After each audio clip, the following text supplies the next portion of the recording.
A comienzos de 1995, el documentalista inglés Ray Santilli adquiere de un anciano operador de cine americano cuya identidad queda encubierta bajo el nombre ficticio de Jack Barnett una cantidad sin precisar de películas rodadas, según dice, en 1947. Las imágenes contenidas en estas películas muestran las autopsias de 2 cuerpos de apariencia humanoide y una serie de fragmentos y de hallazgos tecnológicos no identificados. Las televisiones de todo el mundo compraron a Santilli parte del material filmado. La versión de los hechos a los que se refieren las imágenes proporcionadas por el misterioso operador cinematográfico difiere de la ya conocida del incidente de Roswell, ocurrido a comienzos de julio de 1947. Los seres sometidos a la autopsia resultan aparentemente distintos del Homo sapiens.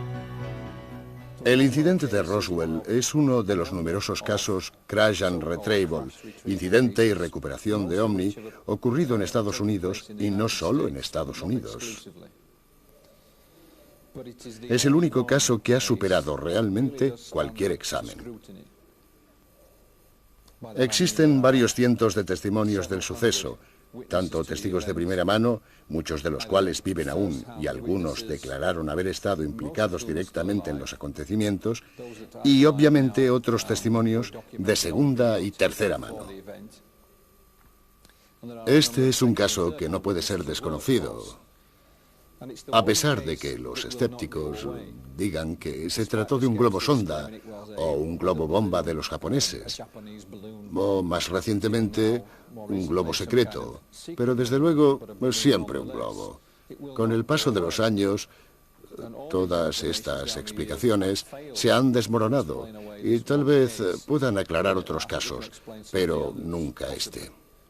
Discutimos durante semanas si Roswell debe ser considerado un caso de contacto extraterrestre, lo cual se está concretando a causa de la filmación en poder de Ray Santilli. Si fuera así, entonces quizá la humanidad en su conjunto, no solo nosotros como individuos, debería revisar su posición en el universo. No hace mucho tiempo se creía que la Tierra era el centro del universo y que todo giraba a nuestro alrededor. Pero Galileo y otros probaron lo contrario. Puede ser que esta filmación, el caso Roswell en general, cambie nuestra manera de considerar a nuestra especie en el contexto del esquema universal.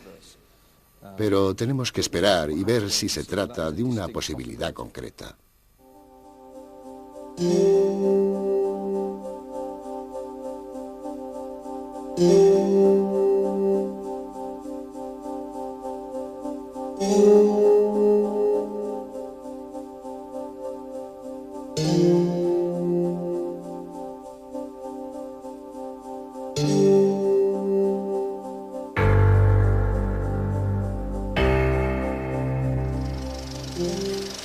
Estamos en el interior de una sala, en un ambiente aparentemente aséptico.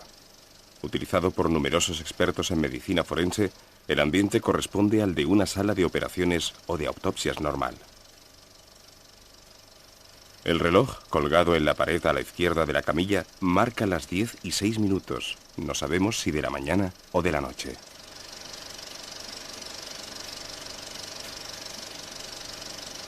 La cámara efectúa una panorámica del interior de la sala y un traveling sobre el cadáver, colocado sobre una camilla.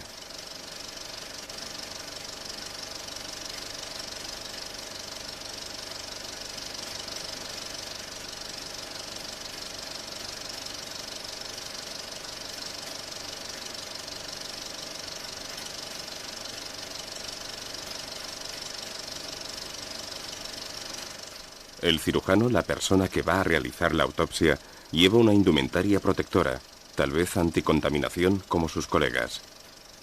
El cirujano hace examen externo del cuerpo, deteniéndose especialmente en la cabeza, el cuello y la boca.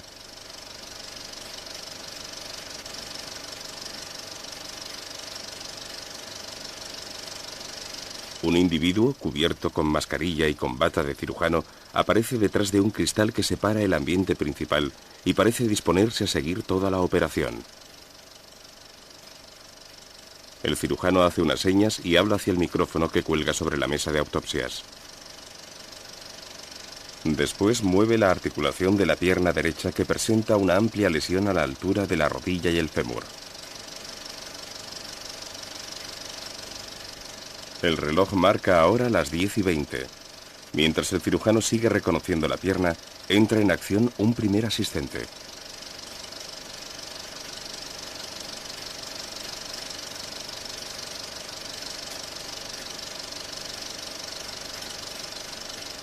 El cirujano indica al individuo que está tras el cristal el tipo de incisión que va a efectuar en el dorso y el abdomen.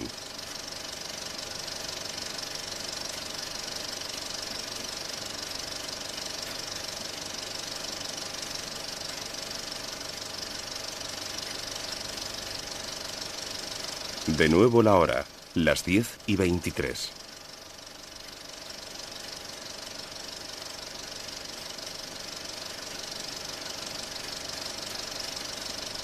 El cirujano examina exteriormente la zona del bajo vientre.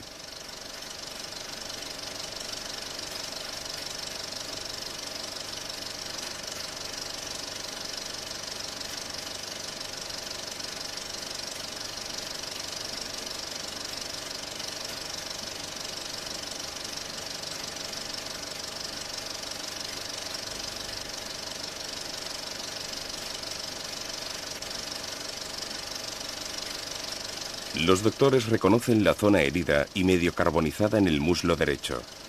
Hablan entre ellos.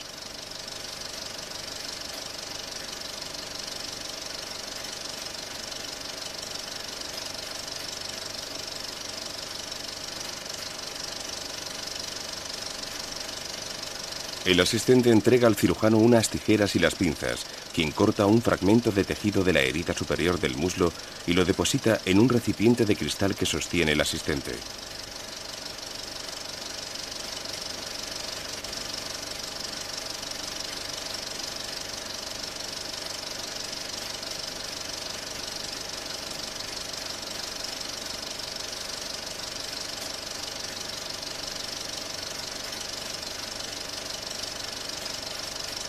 Un doctor toca con su mano la mano izquierda del ser, levantándola y bajándola ligeramente.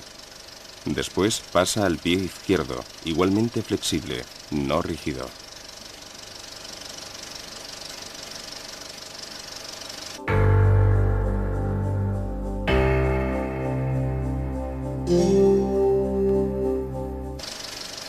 El reloj no está enfocado.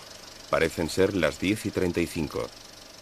El cirujano comienza a cortar partiendo de la zona por debajo de la oreja izquierda. Obsérvese la inmediata salida de sangre. La incisión en el tórax se efectúa con un corte circular denominado técnicamente en ypsilon, realizado desde la izquierda y unido después en el centro. El cirujano hace un corte vertical debajo del tórax y baja hasta la ingle. Son las 10:40.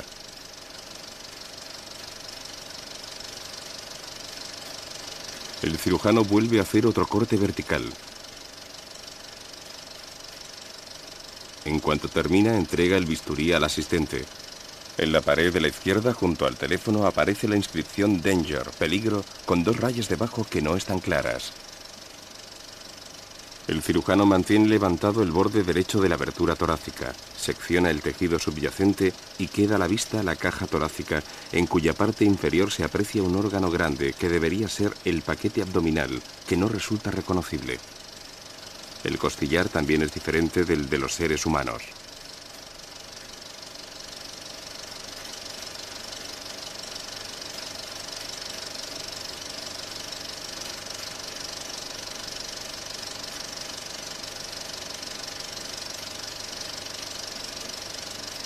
El cirujano habla con la persona que está tras el cristal y después levanta la tira de carne de la zona yugular desde la base del cuello hasta ponerla sobre la boca.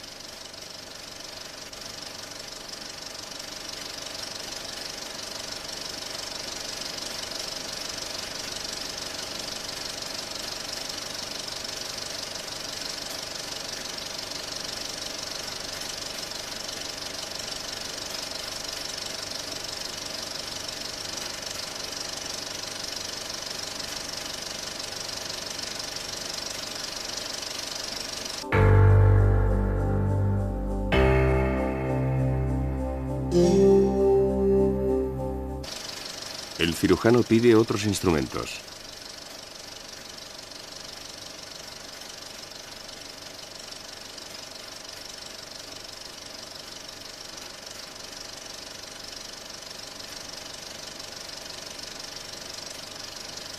La palabra danger aparece más nítida y parece estar seguida de la palabra time, tiempo.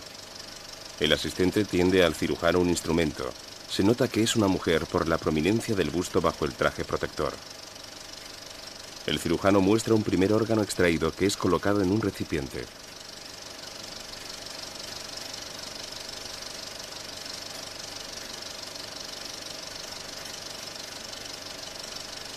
Continúa diseccionando y extrayendo otros órganos no identificables.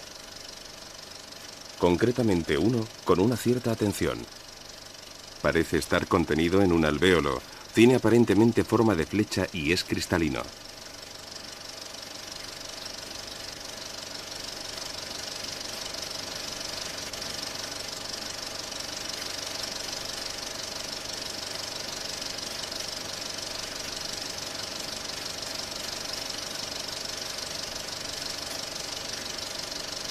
Tras un posterior salto de imágenes, se ve al cirujano extrayendo más órganos ventrales.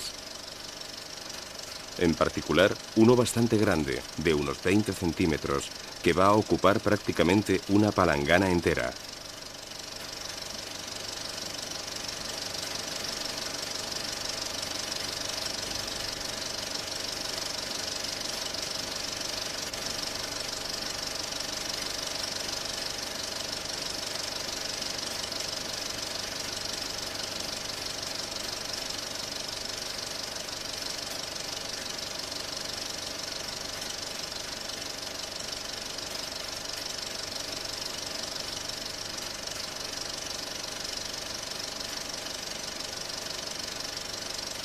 El abdomen es vaciado paulatinamente, así como la cavidad torácica.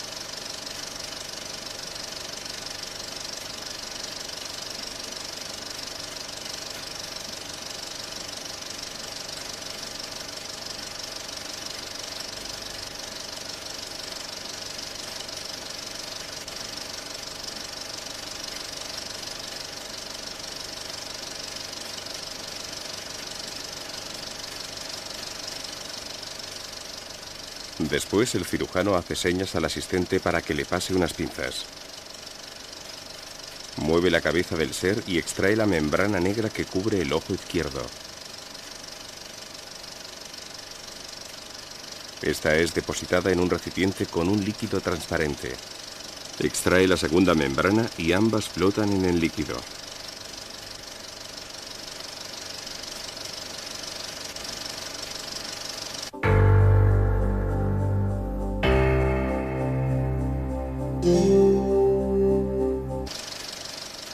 El cirujano incide el cráneo con un corte circular con el bisturí de derecha a izquierda.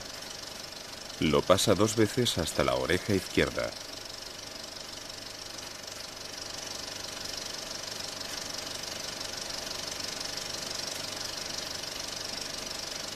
Lo repite desde el centro hacia la derecha. El cirujano incide el cráneo mientras el asistente inmoviliza la cabeza del ser sujetándola por las mandíbulas.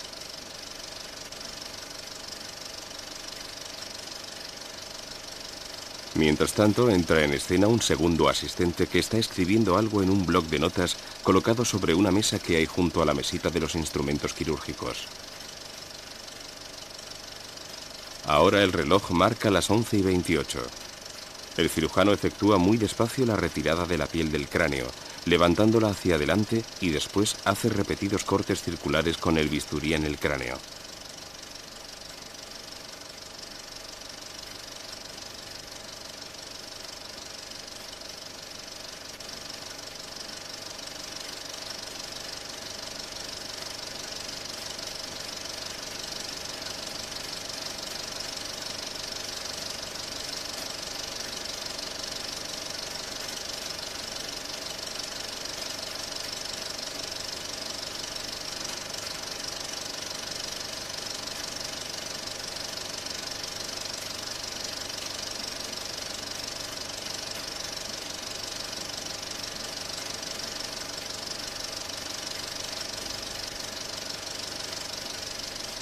En este momento se ve como el cirujano se dirige bruscamente al operador, indicándole que aleje la cámara, y la imagen se desenfoca de nuevo.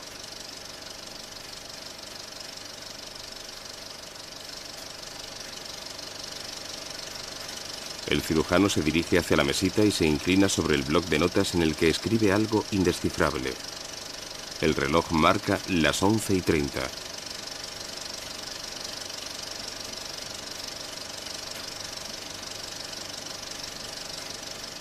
La incisión en el cráneo es filmada por la izquierda y por la derecha.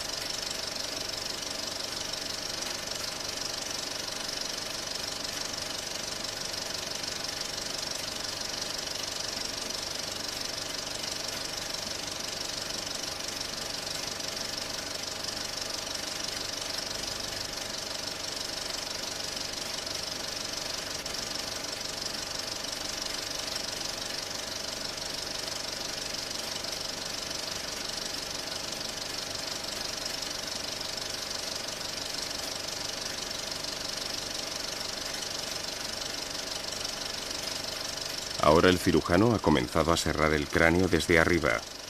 La operación parece muy difícil y laboriosa.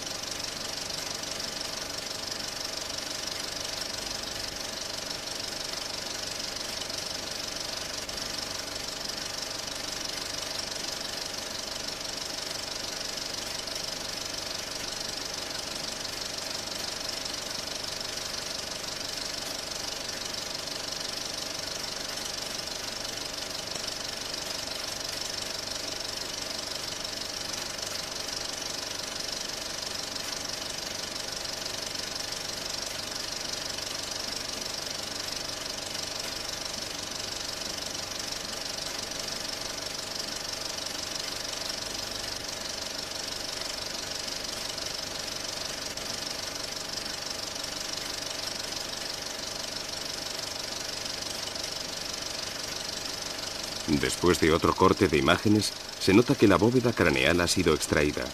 El cirujano corta con las tijeras la membrana duramadre que recubre el cerebro y la extrae. Tomas desde 3 ángulos: izquierda, derecha, izquierda.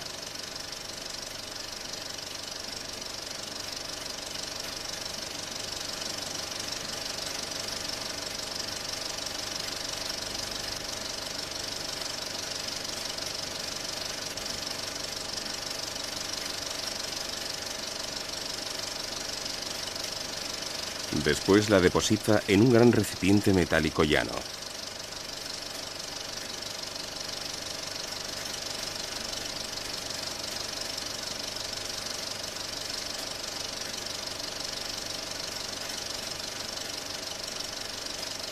A continuación extrae otro órgano cerebral más pequeño y lo deposita en el mismo recipiente.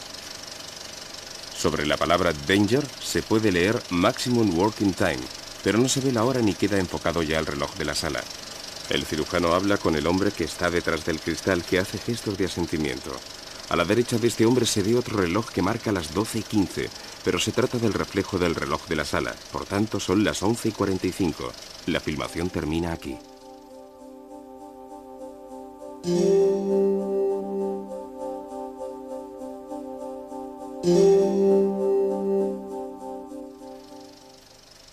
Nos encontramos bajo una estructura que parece ser una tienda de campaña.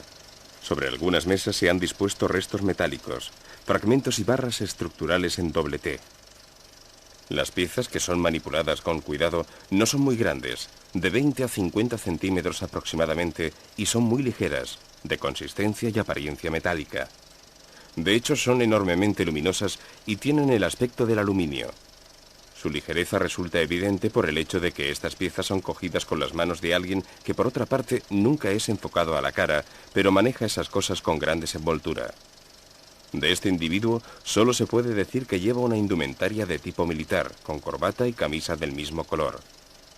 Las piezas que son sujetadas con la evidente intención de mostrárselas a la cámara que lo está filmando todo, son sustancialmente de dos tipos. Unas extrañas tablas redondeadas por arriba y con los otros lados rectilíneos, en cuya superficie se pueden ver las huellas de dos manos con 6 dedos, como las del ser al que se practicó la autopsia, con varios puntos en relieve bajo las yemas de cada dedo y bajo algunos puntos centrales de la palma de la mano, como si fueran unos sensores que al activarse permitieran que esta tabla reaccionara de alguna manera.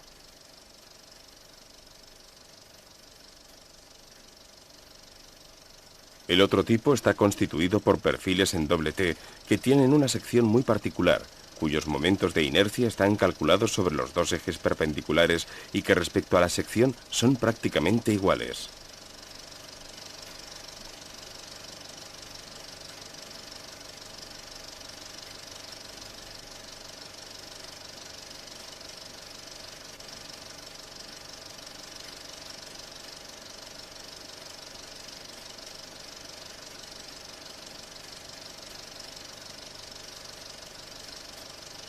Atribuimos la máxima importancia a estos pocos minutos de filmación.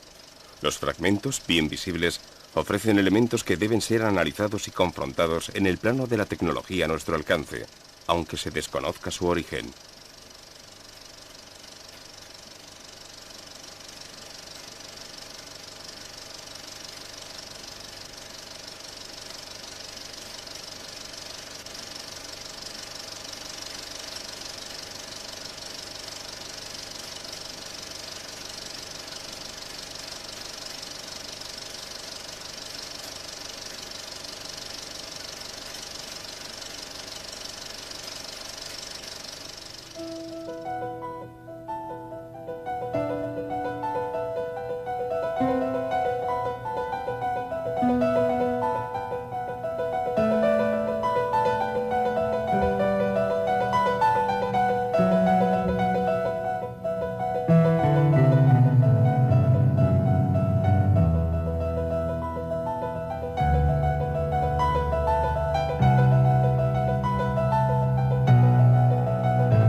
Al ver estas imágenes, se puede plantear una serie de preguntas que, sin embargo, no atañen lo más mínimo al hecho de que exista un ser humano, no un muñeco, que es cortado. descuartizado. El hecho de que este ser humano sea producto de algún síndrome, de alguna enfermedad, tiene una probabilidad claramente escasa desde este punto de vista. Así pues, entre las distintas probabilidades que podemos barajar, la posibilidad de que se trate de una filmación real y que efectivamente hayan sido enfocados seres extraterrestres, teniendo en cuenta también todos los testimonios de que disponemos, es la probabilidad más exacta, la mayor. Pero la pregunta es, ¿qué tipo de individuo era? ¿Un ser humano con varias malformaciones congénitas compuestas? ¿O una autopsia de un extraterrestre? ¿O de un ser procedente de un sistema solar lejos del nuestro? Por ahora, no hay respuesta. Tras ver la filmación, corroboro que se trata de una verdadera autopsia. Cuando los doctores penetran en la cavidad de este individuo, no se logra reconocer ninguno de los tejidos o de los órganos que son extraídos. No he observado la presencia del aparato gastrointestinal cuando abrían la cavidad abdominal. Mientras en la cavidad torácica el costillar no se puede identificar, como sucede también con el aparato respiratorio. Además, considero interesante, puedo suponer que cuando abren la caja craneal, los tejidos que extraen de ella no son similares a los de un cerebro humano normal. Me da la impresión de que, sean lo que sean estas criaturas de las filmaciones, han fallecido recientemente. Por tanto, desde el momento de su hallazgo hasta que han sido realizadas las autopsias, podrían haber estado vivas todavía. Bueno, no quiero decir que pasearan por ahí, pero imaginemos a una persona en coma ligada a una máquina de reanimación. Técnicamente está viva todavía. Esas criaturas pueden haberse encontrado en una situación semejante. No estoy hablando de la que estaba gravemente herida en la pierna y en la mano, que estaba casi arrancada, sino de las otras, que pueden haber sido mantenidas técnicamente con vida durante un cierto tiempo antes de declararlas oficialmente muertas con el electroencefalograma plano. No obstante, técnicamente podían estar todavía vivas, con el corazón o lo que tengan latiendo aún, la sangre circulando. En fin, vivas aún.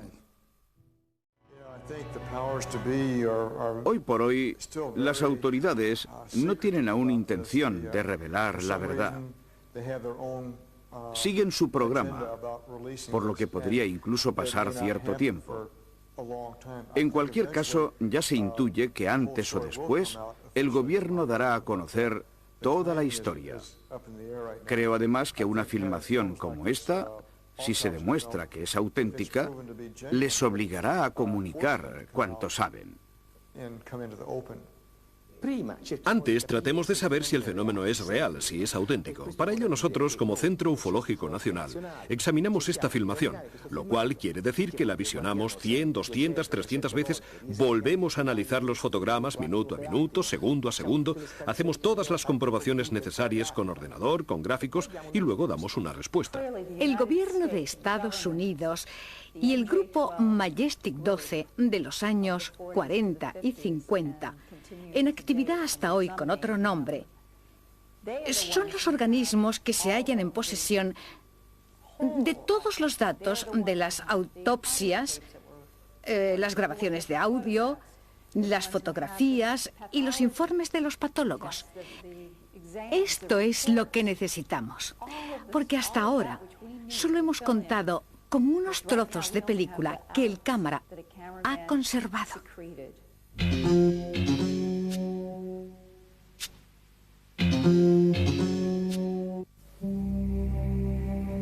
Era el 1 de junio cuando McDonald me pidió que me pusiese en contacto con el general McMullen para un encargo especial. No había trabajado nunca para McMullen, pero al cabo de unos minutos entendí que no era conveniente tenerlo como enemigo. McMullen fue directo al grano. Me ordenó que acudiera al lugar del suceso, al sudoeste de Socorro. Era urgente. Mi misión era la de grabar todo cuanto pudiera, permaneciendo junto a los restos en todo momento. Además, tendría movimiento en todas las áreas del lugar de los hechos. Si el comandante de las operaciones presentaba alguna objeción, debía remitirla a McMullen. Pocos minutos después de la orden de McMullen, recibí las mismas instrucciones de Toy, sobrenombre del general Karl Spaatz, quien dijo que se trataba de un avión espía ruso caído. 2 generales en un día. Ese trabajo era sin duda importante. Tomé un vuelo desde la base de Andrews con 16 oficiales y personal diverso, principalmente médico. Llegamos a Wright-Patterson y recogimos equipamiento y a otros hombres. Desde allí, volamos a Roswell a bordo de un C-54. Cuando llegamos a Roswell, nuestro traslado al lugar del impacto fue por carretera. Cuando llegamos, la zona había sido ya completamente acordonada. Quedó inmediatamente claro que no se trataba de un avión espía ruso. Era un enorme objeto discoidal, un platillo volante volcado sobre el dorso, y el terreno de alrededor aún emanaba calor. El comandante de operaciones pasó el mando a los hombres del equipo médico del SAC, Strategic Air Command, que esperaban la llegada del general Kelmy. Sin embargo, no se podía hacer mucho, y todos estaban a la espera de órdenes. Se decidió aguardar hasta que disminuyera el calor para evitar el riesgo de que ardiera todo. Lo peor eran los gritos de las absurdas y monstruosas criaturas tendidas junto al vehículo. Nadie podía decir qué eran estos seres, pero algo era seguro. Eran fenómenos de circo, criaturas fuera de lugar. Cada una de ellas estaba abrazada a una caja que mantenían pegada al pecho. Estaban allí, lloraban y sujetaban esas cajas. En cuanto mi tienda estuvo preparada, inmediatamente empecé a filmar. Primero el vehículo, luego el lugar y los restos. En torno a las 6, se decidió que podíamos acercarnos sin peligro. Los monstruos estaban todavía llorando y cuando nos acercamos a ellos sus lamentos se hicieron más fuertes. Trataban de proteger sus cajas, pero conseguimos coger una de ellas asestando un golpe seco a uno de esos seres en la cabeza con la culata de un fusil. 3 de los monstruos fueron apartados y atados con cuerdas y cintas. La otra criatura ya había muerto. Los hombres del equipo médico se mostraban reacios a acercarse a los monstruos, pero dado que algunos presentaban heridas, no tuvieron elección. Cuando se reunieron todas las criaturas, la prioridad era la de recoger todos los restos que pudieran retirarse fácilmente, ya que todavía existía riesgo de incendio. Estos fragmentos parecían proceder de montantes externos que sostenían un disco muy pequeño, el cual se encontraba por debajo del objeto y que debió desprenderse cuando el disco volcó. Los restos fueron trasladados al interior de algunas tiendas de campaña, donde fueron filmados y desde allí cargados en camiones. 3 días más tarde llegaba de Washington un equipo completo y se tomó la decisión de retirar la nave. En el interior del objeto el ambiente estaba muy cargado. No era posible permanecer dentro de él más de unos segundos sin sentirse muy mal. Por ello, se decidió analizarlo en la base. A tal fin se procedió a su colocación sobre una plataforma móvil y a su traslado a Wright-Patterson, a donde me desplacé también yo. Permanecí en Wright-Patterson otras 3 semanas trabajando sobre los restos. Luego se me ordenó que me trasladara a Fort Worth, Dallas, para grabar una autopsia. En condiciones normales este tipo de trabajo no me suponía ningún problema, pero se descubrió que las monstruosas criaturas podían representar una amenaza desde el punto de vista médico, por lo que se me pidió que me pusiera los mismos trajes protectores que los doctores. Resultaba imposible manejar adecuadamente la cámara, la carga y el enfoque resultaban muy difíciles. De hecho, en contra de las órdenes, me quité el mono protector durante las grabaciones. Las primeras 2 autopsias se realizaron en julio de 1947. Una vez finalizadas estas grabaciones, había reunido varios cientos de rollos de película. Separé los rollos cuyo revelado requería mayor atención que las demás y que revelaría más tarde. La primera serie de rollos fue enviada a Washington y revelé el resto unos días después. Una vez revelados los demás rollos, me puse en contacto con Washington para organizar el envío de la siguiente serie. Increíblemente no se presentaron nunca, ni para recogerlas ni para ocuparse de su transporte. Les llamé varias veces por teléfono, luego abandoné. El material grabado ha permanecido conmigo desde entonces.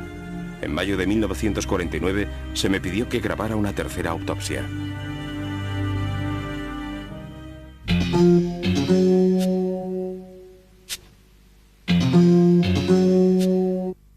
Mi impresión personal sobre las imágenes que pudimos ver estos días en San Marino es que desde luego es necesario profundizar más en la investigación tanto de las imágenes en sí, que es importante, claro está, como de la fuente original de esas imágenes. Es decir, habría que entrevistar en profundidad y comprobar las credenciales militares de la persona que entregó estas imágenes a Santilli y habría que comprobar si efectivamente algún tipo de documentación de esas características estuvo alguna vez en la base militar de Roswell. En cualquier caso, me parece que, de ser ciertas, estas imágenes son la principal prueba de la existencia de extraterrestres que ha aparecido dentro del contexto de la investigación OVNI desde el año 1947 hasta hoy. Yo considero poco probable que un cámara militar haya podido conservar alguna copia. De ser cierto, ello podría hallar explicación únicamente en la excepcionalidad del episodio, que quizá no permitiera la realización de los controles necesarios en ese momento. Las declaraciones del cámara resultan aterradoras, en el sentido de que se traslada a Roswell porque le han dicho que debe grabar unas secuencias. Y se encuentra con militares que están tratando de arrancar de las manos de estos tres pequeños seres, por llamarlos de alguna manera, unas extrañas cajas que llevan en los brazos. Incluso uno de estos seres no quiere soltar la caja y le es propinado un golpe con la culata del fusil en la cabeza. En caso de ser real, este sería el testimonio de una escena increíble. Y si es auténtica, habría que decir que el encuentro histórico, el primero quizá con una raza probablemente alienígena, fue un completo desastre. Parece ser que estos pequeños seres estaban llorando, o en cualquier caso gritando a quienes asistían a este espectáculo y no sabían qué hacer. Ahora bien, si nos encontramos ante un testimonio auténtico, y por ahora no tenemos pruebas concluyentes al respecto, ni positivas ni negativas, si, como decía, nos encontráramos por casualidad ante algo real, el comportamiento del ministerio norteamericano ha sido el peor, el más desastroso que cabría esperar. Ante todo, debo decir que sobre la base de testimonios de primera mano, no hubo supervivientes. A la pregunta de si miembros de la tripulación pudieron ser más tarde reanimados, algunos testigos nos respondieron que era posible. Pero todos afirmaron que en el escenario del suceso no había supervivientes. Estoy hablando concretamente de Roswell. Admitamos, como sostiene el cámara, que se trata de otro accidente registrado un mes antes de los hechos de Roswell. No puedo realizar comprobaciones. No puedo hablar con los testigos de este otro accidente. Solo haré referencias, por ejemplo, al fotógrafo Jack Rodin, bastante conocido en el sudoeste de Estados Unidos en 1947. Tenía un contrato de trabajo en la base de Roswell y, por tanto, libre acceso a actividades militares y escenarios de accidentes. Según su hijo, Jack Jr., un día Rodin volvió a casa. En todas partes se hablaba de la situación Roswell. Fue a la cocina y se quedó allí, inmóvil delante de una ventana, repitiendo: «Lo han matado, lo han matado». Y el hijo le preguntó: «Papá, ¿qué han matado?». Y él dijo de nuevo: «Lo han matado». Con el paso de los años, Jack Jr. ha llegado a la conclusión de que se mató algo, quizá por una reacción de un policía militar, o por un hecho accidental, o por un intento de fuga.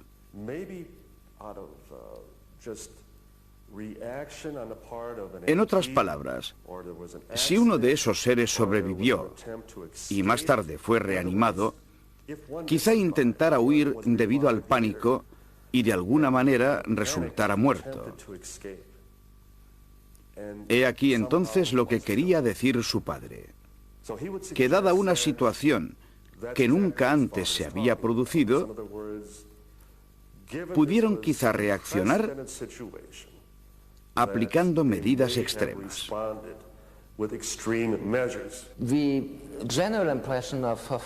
Tras la proyección de Londres, la impresión general de mis colegas y mía es la ausencia de indicios de que se trate de una falsificación. Por tanto, sería prematuro llegar a conclusiones sobre la autenticidad de la filmación. Y si fuera una falsificación, realmente fue realizada de forma brillante. Sin embargo, puede ser auténtica. Sin duda puede haber sido manipulada, pero también puede ser auténtica. De ello estamos ambos seguros. No hay ningún problema. Pero el problema es el por qué. Esta es para mí la cuestión en la que debemos detenernos. O se ha montado una especie de obra de teatro que se está desarrollando ahora y que consiste en ofrecernos poco a poco la verdad sobre los ovnis y sobre los extraterrestres, en definitiva, o es un engaño. Pero entonces debemos preguntarnos ¿por qué hacer todo esto? ¿Por qué existen tantos testigos todavía hoy, 50 años después? Por consiguiente, aunque se tratara de un engaño muy sofisticado, no se puede dar por zanjado el asunto de los ovnis con esta filmación, diciendo que es una película grabada hoy y que, como los ufólogos y la gente en general están locos, podemos engañarlos si así lo deseamos. No se puede acabar así. Y estoy seguro de que ellos saben que no se puede zanjar así la cuestión. Por ello, quizás se trate de una grabación auténtica. Hoy, en una pausa de la conferencia, se me ha dado a conocer un detalle importante: la existencia de 3 etiquetas pertenecientes a los rollos originales de película. Bien, esta es la primera conexión directa, el primer elemento concreto al margen del mero testimonio del señor Santilli en relación a declaraciones de otros. Las etiquetas me han causado una impresión favorable en la medida en que ofrecen una fecha, un nombre, cierta caligrafía e instrucciones para el procedimiento técnico. Este es un punto que había sido subrayado durante una entrevista a Jack Carter y a otro cámara, es decir, que normalmente la exposición de una película es la misma de principio a fin y pueden producirse cambios técnicos tras 1 millar de pies y de grabación.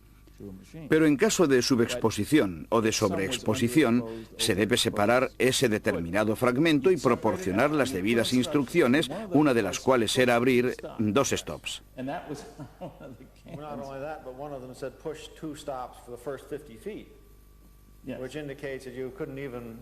Process this whole roll one way. You had to be careful to do the first half of it one way and the second half of it another way.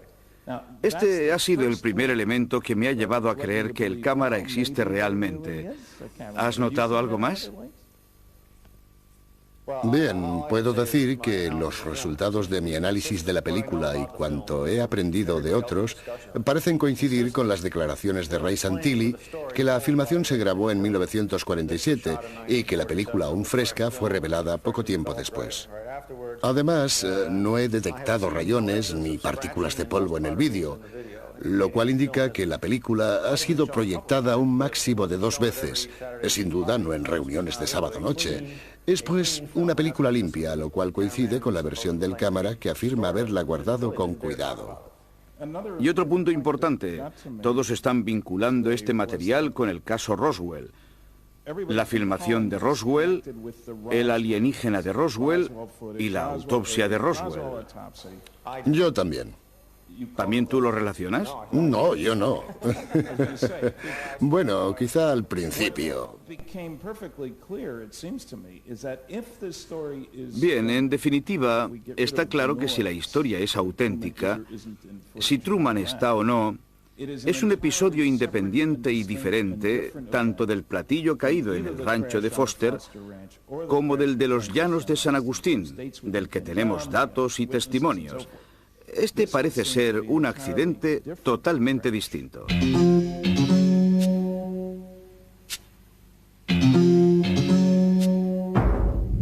Una filmación en VHS que Santilli ha definido como no vinculable al resto de su material en 16 milímetros muestra el reconocimiento superficial de un cuerpo exánime en el interior de una tienda de campaña. Llevan a cabo la operación dos médicos y asiste un individuo que aparece de espaldas. Los rasgos del ser son irreconocibles y en un análisis por ordenador de la imagen no se corresponden con los de los sujetos de las dos autopsias. La filmación ha sido incluida en este documento porque puede relacionarse con los datos conocidos del caso Roswell. El debate sobre las filmaciones del denominado metraje de la autopsia Santilli ha quedado reabierto, sobre todo en lo concerniente a la originalidad de los documentos. En efecto, subsisten elementos contradictorios en las declaraciones del fantasmal operador de cámara Jack Barnett y en las modalidades de divulgación de las filmaciones. La grabación que mostramos es la única por él recibida en formato de videocasete y no en rollo de película de 16 milímetros como los metrajes.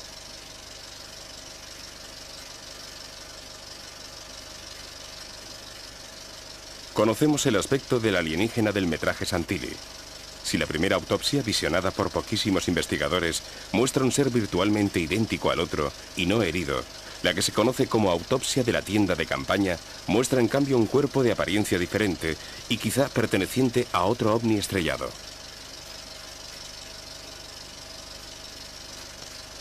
En nuestra opinión, la divulgación de la filmación de la tienda ha sido cuidada, utilizándose material fragmentado de muy escasa calidad vídeo, lo cual dificulta cualquier estudio en profundidad. El rostro de la entidad presente en la escena de la tienda es prácticamente irreconocible en un simple análisis visual, y todo el procedimiento mostrado por la filmación se ve condicionado por su pésima calidad. Esto por no hablar de la ausencia de otros datos, impidiendo de hecho esclarecer el origen diferente de dicha filmación.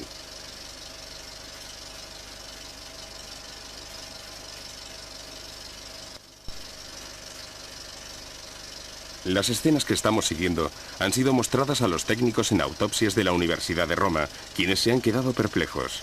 En efecto, para ellos en estas imágenes lo que se muestra no es una verdadera autopsia, sino un reconocimiento superficial de un cuerpo al que se están aplicando, quizá, procedimientos de reanimación. Se observa como uno de los doctores actúa sobre el lado izquierdo de este cuerpo, como extrayendo y recogiendo fragmentos de tejido orgánico o extraños vendajes.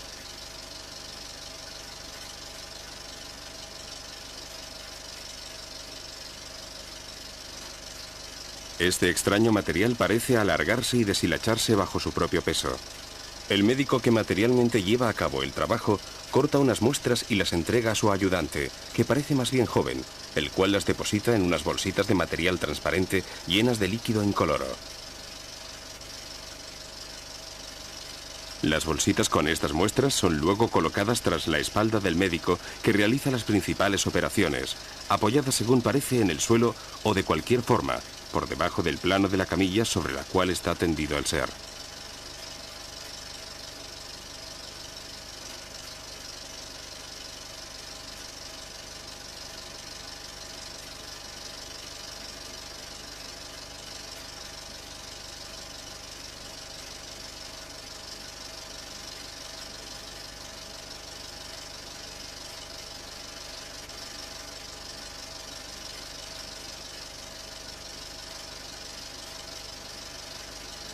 El tercer hombre presente en la tienda aparece solo de espaldas. No lleva bata y se encuentra siempre a la izquierda del observador. Avanza y entra en el campo de filmación, ocupando buena parte del espacio visual. Vuelve hacia atrás y desaparece de nuestra vista.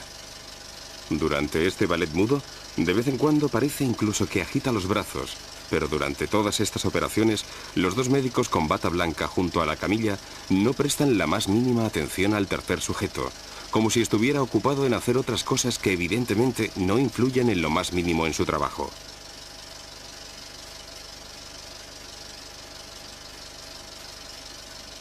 Poco se ve del presunto alienígena, pero lo que se ve es sin duda muy interesante. Ante todo, solo la cara y las extremidades superiores e inferiores de este extraño ser no están cubiertas por la sábana, que sin embargo oculta a nuestra vista el resto del cuerpo. Desde un punto de vista crítico, este hecho resulta también muy extraño.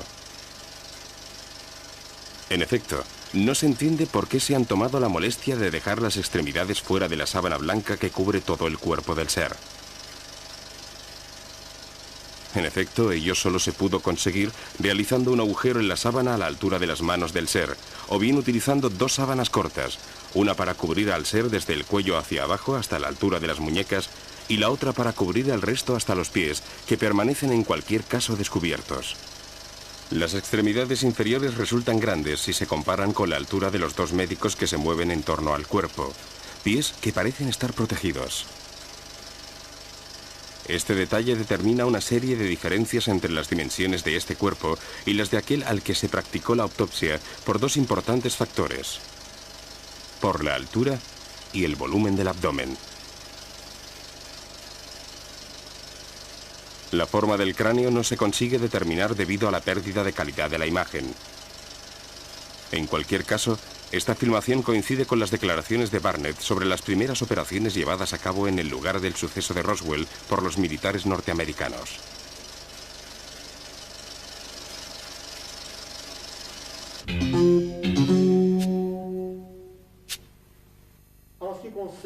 En Rusia, por cuanto respecta a la actitud de los académicos con relación a esta filmación, diría que nadie se ha pronunciado, en parte porque el material no ha sido difundido.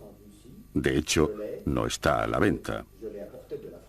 Yo tengo una copia sacada del programa francés de Jacques Pradel y no la he enseñado a profesores de cátedras universitarias, cuya opinión no es necesaria. Se trata de material que no hay que discutir con personas no especialistas en la materia, como físicos, químicos y expertos en metalurgia. En mi opinión, los verdaderos especialistas en este sector son los doctores en anatomopatología que realizan autopsias todos los días, y de todos ellos hay que remitirse en particular a peritos de la policía criminal y a expertos en autopsias. Esto es muy importante porque ellos saben de lo que hablan con relación, por ejemplo, a la morfología de los cuerpos, a la forma de la oreja. Por consiguiente, por parte de los académicos, punto en boca, nada. Hemos de recordar que era el año 1947, el punto álgido de la Guerra Fría. Todo lo que no era norteamericano era comunista, rojo. Y evidentemente la región en cuestión, alrededor de Roswell, era el centro neurálgico del mundo. La única que en aquella época albergaba instalaciones militares atómicas, por ejemplo. Como se ve en las autopsias, las criaturas fueron tratadas evidentemente de una forma expeditiva y agresiva. Si 4 de ellas habían sobrevivido, no veo la razón por la que pudieron tratarlas de forma distinta. En las películas de ciencia ficción de la época inmediatamente siguiente, los visitantes alienígenas eran considerados sin duda en términos no amistosos, de acuerdo precisamente con el ambiente de la época.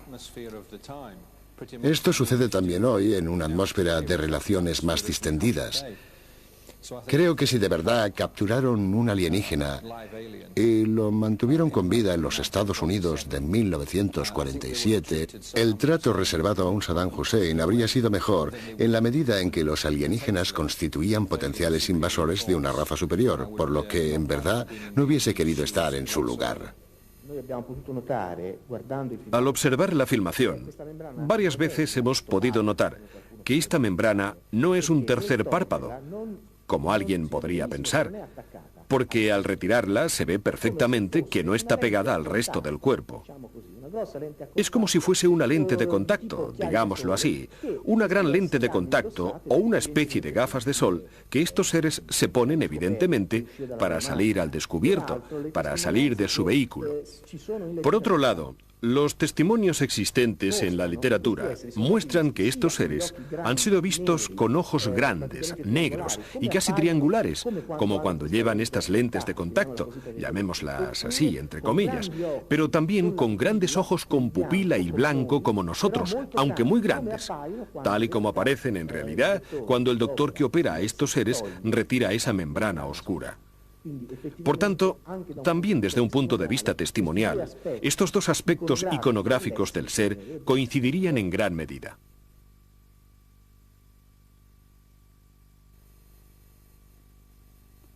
Volviendo a los restos del vehículo, algunos fragmentos se parecen a lo que yo vi. Por ejemplo, la vigueta en doble T o la parte de la estructura. Resulta, sin embargo, ligeramente más grande que los pedazos que yo vi, y por tanto se puede plantear la hipótesis de que proceda de otro objeto o de una sección distinta del mismo objeto. En 1947, Jesse Marcel Jr. tenía 12 años. Su padre fue el primer agente del Servicio de Inteligencia de Estados Unidos que investigó el suceso de Roswell y una tarde de comienzos de julio llevó a casa unos extraños restos y fragmentos que mostró a su mujer y a su hijo. Hasta este momento, la versión de Jack Barnett no ha podido ser confirmada. 2 años después de la divulgación de las imágenes, el caso Santilli representa un rompecabezas sin resolver y con muchos puntos oscuros. El primero de ellos, la verdadera identidad del cámara Jack Barnett. Sin duda se trata de material en gran parte auténtico, pero todavía no sabemos la medida en que puede relacionarse realmente con el suceso de Roswell.